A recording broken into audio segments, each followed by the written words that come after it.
Hello बच्चों, good morning, अस्सलाम वालेकुम। क्लास थर्ड, कैसे हैं आप सब। तो हम आपका अंकुश हिंदी पाठमाला भाग 3 पढ़ रहे हैं। हम आपका रिवीजन कर रहे हैं लेसन नंबर 30। लेसन का नाम है मक्खी और स्वादिश। मक्खी यानी कि जो बी होती है और स्वादिश यानी कि एक स्वीट्स का नाम होता है।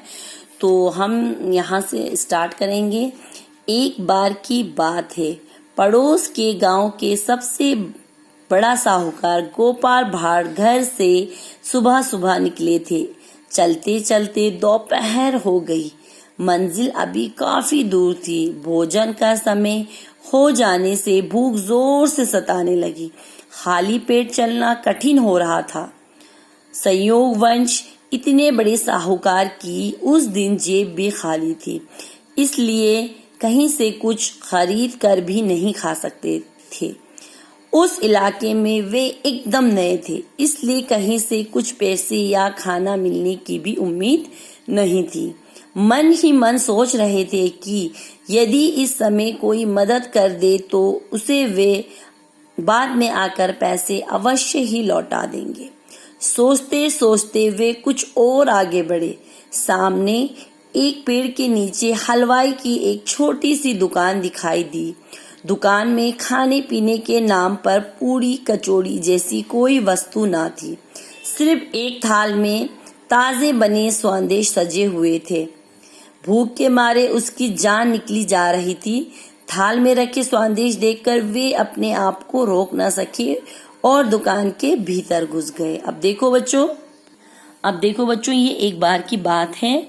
पड़ोस का जो गांव है, वहाँ के जो बड़े साहूकार यानी कि जो बड़े साहूकार होता है बच्चों, जो मतलब ब्याज पे सूद पे पैसे वगैरह देते हैं और जिनके पास जमींदार बहुत ज्यादा जमीन जायदाद होता है, तो उनका नाम था गोपाल भाड़। तो एक दिन वो क्या है, सुबह सुबह अपने घर से बाहर निकलते हैं।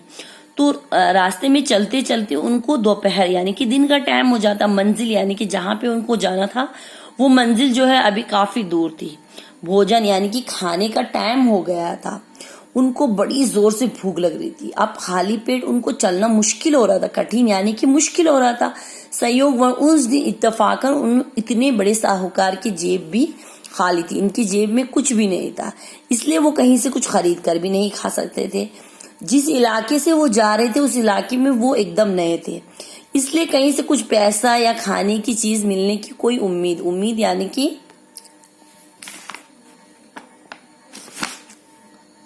कोई भी आशा नहीं थी।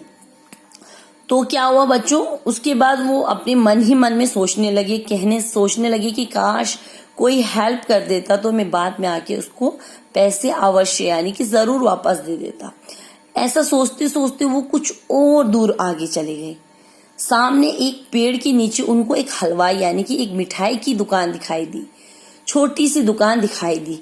तो दुकान में खाने पीने के नाम पे पूड़ी कचौड़ी जैसी कोई भी चीज नहीं थी। उस मिठाई वाले की दुकान में खाने पीने के नाम पे मतलब पूड़ी कचौड़ी ऐसी कोई भी वस्तु यानी कि कोई भी चीज नहीं थी। सिर्फ एक थाल में स्वादिश सजा। सिर्फ एक थाल में स्वादिश यानी कि एक मिठाई का नाम होता है। ये बंगाली एक मिठाई होती है, तो वो एक थाल में सजी हुई थी। मतलब स्वादिश देखकर थाल में रखी वो मिठाई को, स्वादिश को देखकर वो गोपाल भाड़ खुद को रोक नहीं सके और दुकान के भीतर यानी कि अंदर चले गए। तो बच्चों आप देखो, ये साहूकार जो है बहुत ही अमीर था। ये जो है एक दिन चल रहा था, तो मतलब चलते चलते जो है एक गांव में जाता है।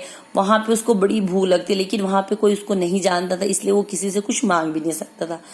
फिर इत्तेफाकन उस दिन इतने बड़े साहूकार की जेब में 1 रुपए भी नहीं था। होता है ना, कभी कभी हम चाहे कितने भी पैसे हो, कभी कभी इंसान को पैसे वाले को भी पैसे की जरूरत पड़ सकती है। तो उस टाइम जो हेल्प लोग करेंगे, उस हेल्प का जो है सवाब जो है कितना होता है। अगर किसी भूखे की हम हेल्प करेंगे, उसकी मदद करेंगे, तो उसका सवाब 2 गुना होता है। तो हमेशा हमेशा किसी की भी हेल्प करें, चाहे वो अमीर हो चाहे वो गरीब हो। जो जरूरत के टाइम पे आपसे कुछ मांगता है तो उसको जरूर जो है देना चाहिए।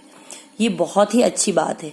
तो बच्चों, तो इस तरह वो जो है ये सोचने लगे कि काश कोई मुझे पैसे दे देता उधार, तो मैं कुछ खा लेता, उसके बाद जो है उसके पैसे में वापस दे देता। ये सोचते सोचते वो आगे बढ़ता, तभी सामने एक पेड़ के नीचे उसको एक मिठाई की शॉप दिखाई देती है। खाने पीने के नाम पे वहां पे कुछ भी नहीं था, सिर्फ एक थाल में ये देखो मिठाई सजी हुई थी। उस मिठाई को देख के वो खुद को रोक नहीं सके और वो दुकान के अंदर चलेगी। तो यहीं तक हम रखेंगे, इंशाल्लाह आगे का हम कल पढ़ेंगे। अल्लाह हाफिज, थैंक यू।